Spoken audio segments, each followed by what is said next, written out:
લોકસભા ચૂંટણીને લઈને સુરત જિલ્લામાં વહીવટી તંત્ર પણ કામે લાગી ગયું છે। ત્યારે બારડોલી લોકસભા બેઠકના મદદનીશ ચૂંટણી અધિકારી દ્વારા પલસાણાના ગંગાધરા ખાતે બારડોલી વિધાનસભા વિસ્તારના ઈવીએમ તેમજ વીવીપેટ ઉમેદવારોને હાજર રાખીને સીલ કરાયા।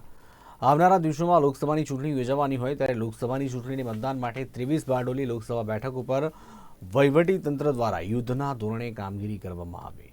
ત્યારે બારડોલી લોકસભાના મદદનીશ ચૂંટણી અધિકારી દ્વારા ઈવીએમ મશીન અને વીવીપેટને લઈને યોગ્ય નિરીક્ષણ કરાયું। સાથે જ ખાસ કરીને મદદનીશ ચૂંટણી અધિકારી એવા બારડોલીના પ્રાંત અધિકારી જિજ્ઞાબેન પરમારની પણ નિમણૂક કરવામાં આવી છે। લોકસભા મત વિસ્તારના અંતર્ગત બારડોલી વિધાનસભા મત વિસ્તારના અંદર 276 જેટલા બૂથ આવેલા છે, જેના માટે ગઈકાલે આપણને અલથાણ ખાતેના ડેડિકેટેડ વેરહાઉસથી 345 જેટલા ઈવીએમ સેટ, બીયુ અને સીયુ મળીને અને વીવીપેટના 372 રિઝર્વ સાથેના આપણને મળેલ છે, જે ગંગાધરા મુકામે વેરહાઉસમાં પોલીસ બંદોબસ્ત અંતર્ગત સીલ કરવામાં આવેલ છે। સદર સમગ્ર કાર્યવાહી પોલિટિકલ પાર્ટીના હાજરીમાં કરવામાં આવેલ છે।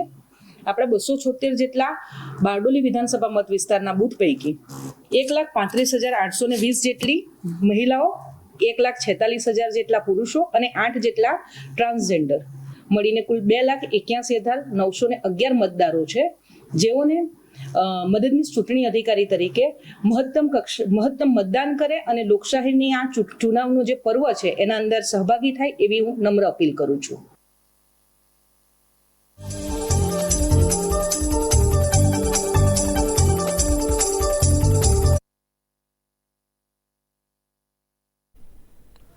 પરસોત્તમ રૂપાલાના બચાવમાં ગુજરાત સરકારના મંત્રી ભીખુસિંહ પરમારે નિવેદન